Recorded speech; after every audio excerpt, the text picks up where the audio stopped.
Televisión Legislativa presenta TVL Noticias, emisión central, con Belkis Sánchez.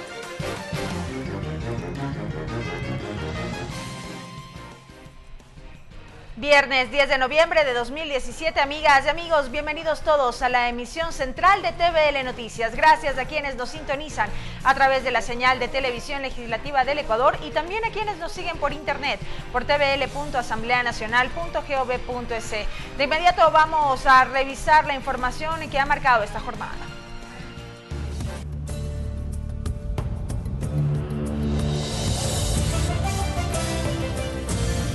Caso Odebrecht.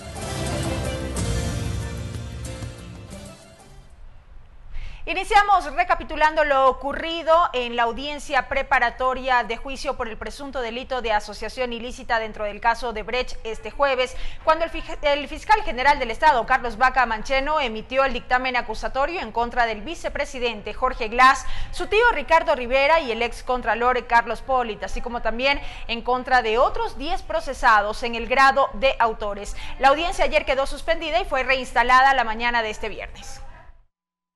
Un total de 28 elementos de convicción presentó este jueves el fiscal general Carlos Vaca Mancheno para acusar al vicepresidente Jorge Glass por el delito de asociación ilícita en el caso de sobornos de la constructora Odebrecht. Respecto a la actuación del procesado Ricardo Rivera, tío del segundo mandatario, el fiscal presentó 39 elementos de convicción que demostrarían su participación en el mismo delito. Según indicó Vaca, se actuó con voluntariedad para los fines delictivos de este esquema gerencial en una organización delictiva y criminal para el cobro de sobornos. Terminado de sustentar su acusación en contra de los 13 procesados y que ha sustentado con cada uno de los elementos de convicción que confirman tanto la existencia de la infracción como la participación de cada uno de ellos. Sobre la autoría del delito, los abogados de Rivera y Polit presentaron sus reparos. Yo creo que la Fiscalía tiene una defensa endeble. Yo creo que seremos nosotros, esperando que este tema sea estrictamente jurídico, quienes tengan la ventaja y obtener el resultado favorable que no esperamos más, que sea estrictamente el sobreseimiento del ingeniero Rivera. La percepción que hemos tenido todos los defensores es desde que el comienzo de este proceso se evidenciaba todo el ánimo de acusar. Además, el abogado de Rivera, Aníbal Quinde, cuestionó las pruebas del fiscal en lo que tiene que ver con los supuestos 13.5 millones de dólares que recibió y solicitó su defendido por parte de Odebrecht. Al menos hoy en la acusación fiscal ya tenemos un valor que por lo menos nos aclara el panorama. Hoy ya se habla de 13.5, ya no es aquellos 16, 38, ya no sabemos cuántos millones. Por su parte, César Montúfar, acusador particular del segundo mandatario, insistió en que Glass no solo participó de dicho delito, sino que es el autor principal. La autoría de Jorge Glass en el delito de asociación ilícita, sino que evidentemente también la posibilidad de que subsiguientemente, posteriormente, se puedan fundamentar otros procesos de investigación e instrucción fiscal por cohecho, entendemos también, es claro, peculado, concusión al menos. Hasta ahora el abogado del segundo mandatario no ha querido dar declaraciones sobre la acusación de la Fiscalía. Para este viernes en la audiencia se completará la acusación fiscal con relación a los elementos jurídicos y doctrinarios, así como la solicitud de medidas cautelares. Posteriormente continúa con las intervenciones de la Procuraduría General del Estado y el derecho de contradicción de los abogados de la defensa técnica de los acusados. María Fernanda Medina, TVL Noticias. La acusación del fiscal general del Estado en contra del vicepresidente Jorge Glass como autor del delito de asociación ilícita en la trama de corrupción de Odebrecht genera reacciones al interior de la Asamblea Nacional. La oposición asegura que la decisión abona al juicio político en contra del segundo mandatario, mientras que en Alianza País dicen que se debe esperar que concluya todo el proceso judicial. Para el asambleísta de Creo, Mae Montaño, la acusación del fiscal al vicepresidente Jorge Glass como autor de asociación ilícita en los hechos de corrupción de Odebrecht era lo menos que esperaba. Sin embargo, dice, esto recién empieza. Esperamos que en las nuevas investigaciones abiertas por la Fiscalía, cuanto antes surjan ya cuáles fueron esos delitos específicos y directos que ocurrieron. Y sabemos que será cohecho, concusión, enriquecimiento ilícito, lavado de activos. Luis Fernando Torres, en cambio, afirma que con la situación de Jorge Glass, tanto el proceso judicial, la notificación de la Contraloría y el pedido de juicio político, es indispensable que la Asamblea se pronuncie. Le pido a la directiva de la Asamblea Nacional que este tema sea tratado en el Pleno y si con 69 votos se resuelve que el vicepresidente está inhabilitado, ya no sería vicepresidente e inmediatamente el presidente Moreno debería enviar la terna para que la Asamblea elija al nuevo vicepresidente de la República. En Alianza País, en este tema, dicen ser cautos y esperar que actúe la justicia, pues el proceso judicial aún no concluye. Si toman una postura, dicen esta será en reunión de bancada. Detrás de un hecho político también hay un hecho humano. Y en ese sentido nosotros hemos sido, vigilantes y fuertes en algunos casos con el hecho político, pero también respetuosos de que la justicia juzgue en debido proceso. Sobre el pedido de juicio político del vicepresidente, Carlos Berman dice se analizará únicamente los elementos que se hayan presentado. Eso, asegura, le corresponde al Consejo de Administración Legislativa, del cual es parte. Si cumple los requisitos, tenga la seguridad que haremos el trámite tal como establece la norma constitucional como la ley orgánica de la función legislativa. El lunes 13 de noviembre a las 17 horas el Consejo de Administración Legislativa sesionará. Allí se conocerá la notificación de Contraloría sobre la destitución de Jorge Glass como exministro de Estado. La solicitud de juicio político aún no está en agenda. Lorena Espinosa, TVN Noticias. En otro tema, el análisis del proyecto de ley de reactivación económica de carácter urgente enviado por el Ejecutivo se retomó esta mañana en la Comisión de Régimen Económico de la Asamblea Nacional. Desde la bancada de oposición, en voz de los asambleístas Henry Kronfle y Mae Montaño, este proyecto de ley no cumple su propósito, sino que se constituye en una normativa recaudatoria y hasta confiscatoria, según dijeron. Kronfle criticó que el proyecto de ley no incluye el ofrecimiento del presidente Moreno de eliminar el pago del impuesto a la renta a empresas que facturen hasta $300,000. Por su parte, la legisladora Montaño cuestionó el uso del dinero electrónico y los impuestos para las personas sin hijos. La Comisión de Gobiernos Autónomos recibió a autoridades nacionales y locales de la provincia de Esmeraldas para explicar sobre la provisión de líquido vital en 3 cantones de esta región que en agosto y septiembre sufrieron desabastecimiento. Los funcionarios explicaron que el sistema actual tiene una recuperación del 98% y que la dotación del agua ha aumentado, pero que al mismo tiempo se construye un nuevo sistema cuyo avance es del 70%. Humberto Cholango, secretario nacional del Agua, explicó las acciones que han realizado junto a la empresa de agua potable San Mateo, que abastece del recurso natural a los cantones de Esmeraldas, Atacames y Río Verde, para solventar la problemática que en el peor de los casos llegó a ser incluso cero. En el primer evento instalamos 2 equipos nuevos de bombeo, de aproximadamente 700 litros uno. Después, en el segundo momento, implementamos un nuevo tablero de control. De su lado, Juan Córdoba, gerente liquidador de la empresa de agua potable, señaló que este proceso se encuentra avanzado en el 85%. Las autoridades hablaron de una actualización del catastro que llega a 85,000 usuarios con medidor y otros clandestinos que se les está identificando. También habló de reajustes de deudas que suman $25 millones y una cartera vencida de unos $16 millones activos por $192 millones, entre otras medidas. Los usuarios están distribuidos más o menos 8.500 usuarios en el cantón Atacames, 1.500 en el cantón Río Verde y 35.500 en el cantón de Esmeraldas. En cuanto al nuevo sistema regional de agua potable, Rodrigo Carpio, gerente de la unidad ejecutora, indicó que este también ya provee de agua potable hasta 1.200 litros por segundo, lo que ha permitido mejorar la situación de los 3 cantones. El contrato número 1, que le denominamos captación y plantas de tratamiento, comprende la repotenciación de la planta, esto es colocar 5 bombas, las bombas ya están en el país, 2 ya están instaladas en la actual captación y estamos a la espera de que las otras bombas poder instalar cuando la EAPA San Mateo así nos los permita. Cabe mencionar que el nuevo sistema tiene un costo de $130 millones financiados por el BID y la obra, que proporcionará 3.200 litros por segundo y se entregará en abril del 2018. María Fernanda Medina, TVN Noticias. La Comisión de los Trabajadores inició el tratamiento del proyecto de reformas a la Ley de Seguridad Social para elevar de 63 a $100 la pensión por invalidez y vejez de los afiliados al Seguro Campesino. La iniciativa propuesta por el Ejecutivo recibió las primeras observaciones en torno al financiamiento de la propuesta. La Comisión de los Derechos de los Trabajadores inició el análisis del proyecto de reformas a la Ley de Seguridad Social de iniciativa del primer mandatario Lenín Moreno para elevar de 63 a $100 la pensión por invalidez y vejez de los afiliados del Seguro Campesino. El legislador Raúl Tello del movimiento político Unidos por Pastaza se mostró a favor del proyecto. No obstante, cuestionó el mecanismo de financiamiento para la implementación de dicha normativa. ¿De dónde se va a financiar? Porque si el presidente del Consejo Directivo del IES nos quiere decir a nosotros que se va a tomar de esos supuestos 800 millones de dólares que existirían de superávit, es una gran mentira.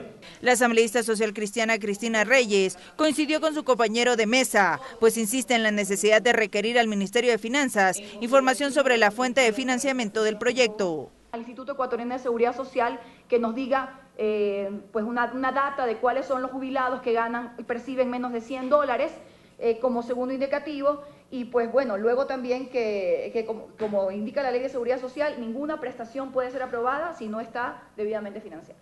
Mientras que desde el oficialismo, el parlamentario Byron Valle propuso la posibilidad que otros sectores también se beneficien de dicho aumento de pensión. Nos estamos olvidando y estamos dejando por fuera a un montón de compañeros que vayan nomás a ver ahí alrededor del IES, que durante tantos años vienen solicitando el incremento de sus pensiones, que son de $20 y $30. En tanto, el legislador Juan Cárdenas defendió el proyecto de ley, pues asegura que va en concordancia con el plan de campaña electoral presentado por el primer mandatario Lenín Moreno. Un proyecto de ley que se alinea con el proyecto político que ganó las elecciones en abril último, y es el plan para toda una vida. Dentro de la normativa se establece además que a partir del 2018 el valor de los $100 aumentará anualmente en el mismo porcentaje de incremento del salario básico unificado. María Fernanda Medina, TVL Noticias. Amigos, es tiempo de una breve pausa. Al volver, más información. Esto es la emisión central de TVL Noticias. Ya regresamos. Regresamos con TVL Noticias, emisión central, luego de la siguiente pausa promocional.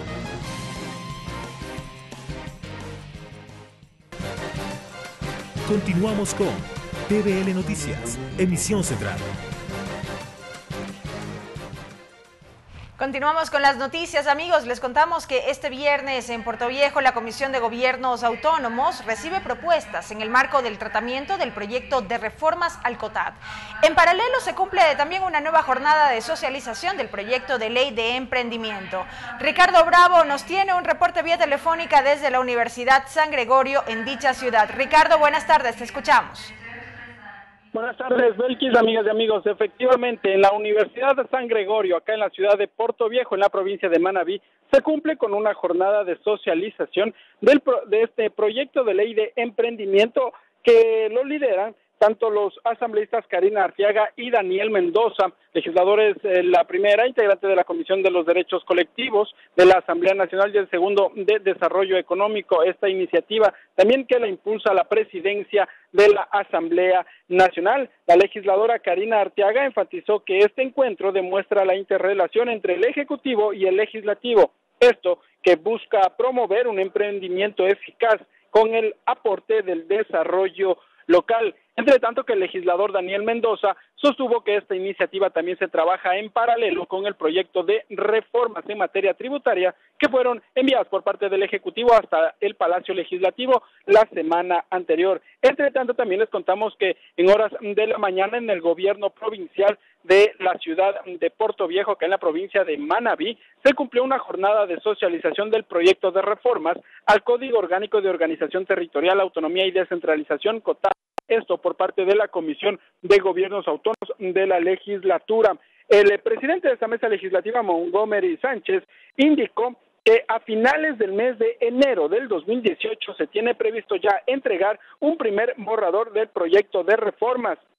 Explicó que entre las iniciativas se busca una claridad en tanto en las competencias y cambios en los parámetros para el cálculo de las asignaciones a los gobiernos autónomos descentralizados. Esta es de entre las primeras propuestas que formulan los concurrentes a la sesión de esta mesa legislativa. Las observaciones se siguen entregando por parte de la ciudadanía a lo largo de este día. Nosotros les tendremos todos los detalles en la emisión estelar de TVL Noticias. Seguimos contigo, Belkis, con más información. Gracias a Ricardo Bravo por ese reporte desde Puerto Viejo. Continuamos con las noticias. La Subcomisión de Educación mantuvo una mesa de trabajo con representantes de los institutos de educación superior sobre diversos temas, entre ellos el análisis y desglose específico del presupuesto destinado, su actual modelo de gestión administrativa y un posible nuevo sistema de gestión y autonomía. Al respecto se refiere Daniel Fajardo, rector del Instituto Superior Pedagógico Quilloac Bilingüe. Nosotros somos un grupo de 4 institutos superiores pedagógicos bilingües e interculturales y en este momento estamos exhortando, solicitando que a estos institutos le traten y le den la debida atención para que no quedemos desfasados dentro de estas reformas. ¿Por qué? En la ley de la LOES está de que los institutos pedagógicos deben articularse a la Universidad Nacional de Educación, ya que es la institución rectora de la educación. Pero hasta ahora todavía no se ha vislumbrado claramente cómo va a ser esta articulación. Nosotros estamos dependiendo de todo el apoyo y aporte presupuestario de la CENESID, pero lastimosamente dentro del presupuesto hasta ahora únicamente se cubre lo que es la parte de asignación de remuneraciones. Tenemos una serie de necesidades que nosotros con el colectivo docente tenemos que hacer autogestión interna para poder sacar adelante muchas de las necesidades que tenemos. Y en este momento lo que necesitamos, tampoco estamos pudiendo realizar nuevas ofertas de carreras porque hay esta transitoria de que debemos articularnos con la UNAE. Por lo tanto, los institutos estamos ahí frenados, hablemos así los pedagógicos, de no poder ofertar ninguna otra carrera ni hacer propuestas, ya que debemos esperar que esta transitoria se vaya clarificando con la UNAE y eso es lo que estamos exhortando y pidiendo acá para poder tener mayores alternativas de ofertas a los estudiantes de La asambleísta Mae Montaño presentó un proyecto de ley reformatoria a la ley de discapacidades. La legisladora dio a conocer que el reglamento de aplicación de dicha norma estipulaba que una persona con más del 30% de discapacidad podía acceder a los beneficios estatales. Sin embargo, años después, el expresidente Rafael Correa, mediante decreto ejecutivo, aumentó este porcentaje al 40%, lo que ocasionó que diversas personas se vean afectadas. Dijo que este cambio fue denunciado en la Corte Constitucional y que el veredicto fue favorable. Además, precisó que se debe reformar el artículo 6 de la ley para que incorpore directamente el porcentaje del 30%. Los derechos de las personas no pueden estar sujetos a un reglamento, que es una ley, una norma inferior a la ley, que tienen que ser definidos en la ley de manera concreta. Entonces lo que estamos pidiendo es la reformatoria del artículo 6 para que no se diga el reglamento lo determinará, sino que diga tal como lo establece la ley y en el siguiente acápite definimos que el 30% de discapacidad o más será suficiente para que las personas tengan acceso a los beneficios estatales. Mecanismos para que las lenguas originarias no se pierdan y una posible reforma a la ley del adulto mayor fueron los temas abordados en la sesión que mantuvo esta semana la Comisión de Derechos Colectivos. La reunión se efectuó en la ciudad de Latacunga. La Comisión de Derechos Colectivos sesionó en la ciudad de Latacunga y recogió insumos que nutren el informe para segundo debate del proyecto de ley orgánica de derechos lingüísticos de los pueblos y nacionalidades del Ecuador.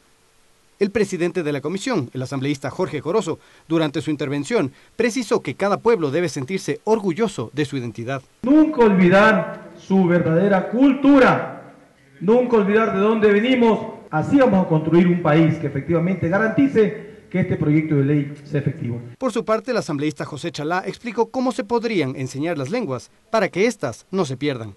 La lengua tiene que venir y hablarse en cada una de las familias. Luego, la lengua tiene que ser impartida a través del sistema de educación, formal e informal.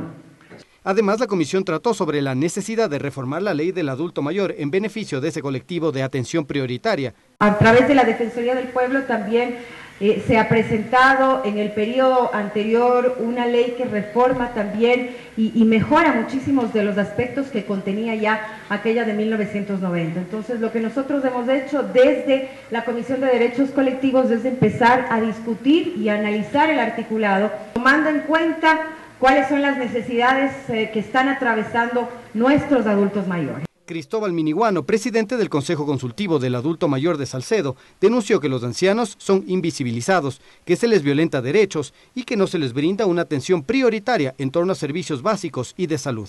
Karel Sack, TVL Noticias. Es momento de una nueva pausa, amigos. Al volver, más información. No se vaya, quédese en nuestra sintonía. Regresamos con TVL Noticias, emisión central, luego de la siguiente pausa promocional. Continuamos con TVL Noticias, emisión central. Amigos, más noticias. Descuentos injustificados en sus salarios, el no pago de horas extras y discriminación son aspectos que enfrenta actualmente un grupo de trabajadores de Petroecuador. Ellos denunciaron estos hechos ante la Comisión de Participación Ciudadana de la Asamblea Nacional. Todo inició hace 9 años cuando un grupo de personas pasaron por disposición del mandato 8 a servir en Petroecuador. Al inicio de sus labores se cumplían con todos los derechos de los trabajadores que ampara la Constitución. De a poco las cosas cambiaron, según expusieron su situación un grupo de trabajadores de Petroecuador ante la Comisión de Participación Ciudadana de la Asamblea. En su intervención, Ángel Quispi, trabajador de la petrolera, dijo que es necesario levantar un precedente, pues no pueden seguir con la discriminación. ¿Cómo se siente en Petroamazonas? Afectado. La culpa no tenemos nosotros los trabajadores. Y relató que irregularidades siguen atravesando a los trabajadores. No estamos pidiendo alza de sueldos ni subida de sueldos, sino una homologación salarial. Tras conocer esta denuncia, el asambleísta Eliseo Azuero precisó que ya reposa en el Pleno para debate una resolución que respalda a los trabajadores, en el mismo que se solicita la presencia de varias autoridades a que rindan cuentas. El ministro del Trabajo, por disposición expresa de esta comisión, tiene que intervenir de manera inmediata en la resolución de estos problemas, tal cual lo sostiene el proyecto de resolución. La denuncia es necesaria para conocer las irregularidades, destacó la asambleísta Mayra Montaño. La mano calificada, los obreros, los trabajadores que han entregado parte de su vida para llevar el beneficio al país, a la patria, están atemorizados. Luego de esta denuncia, la Comisión de Participación Ciudadana concretó la visita de varias autoridades para los próximos días. Mariela Logroño, TVL Noticias. La Comisión de Participación Ciudadana recibió también a representantes de la Organización de Agricultores de la provincia del Guayas, quienes denunciaron varias irregularidades que al momento atraviesa este sector. Nelson Rodríguez, representante de la organización, precisó que en la actualidad más de 53.000 agricultores adeudan a Ban Ecuador, pues sus cosechas enfrentaron sequías. Así también explicó que la situación en salud no se queda atrás, pues de los 40 centros médicos que se iban a construir, solo se ha cumplido con 14, según señaló Rodríguez. Luego de la Comisión General, los asambleístas propusieron solicitar la comparecencia de varias autoridades, como del Consejo Directivo del IES, de Ban Ecuador, y del Ministerio de Agricultura y Ganadería. Al sector campesino nos acabaron.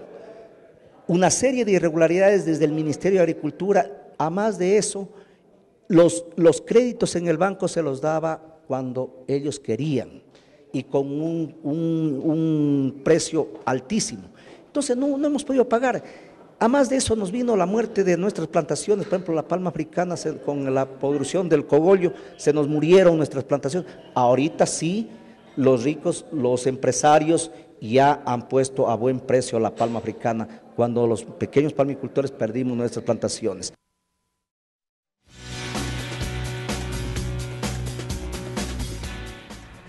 Y a continuación, la agenda de actividades de la Asamblea Nacional prevista para esta tarde. Una única actividad, la Comisión del Régimen Económico, sesionará a partir de las 14:15. Va a recibir en comisiones generales a varias autoridades para avanzar en el análisis de la proforma del presupuesto general del Estado correspondiente al ejercicio económico 2018. La actividad se cumplirá en el Salón 1, primer piso del Palacio Legislativo. Y así ponemos punto final a esta emisión de noticias, amigos. Gracias por habernos acompañado. Más información, recuerde, a partir de las 17:30 en TVL Noticias, emisión estelar. Tengan todos una muy buena tarde. Televisión Legislativa presentó TVL Noticias, emisión central.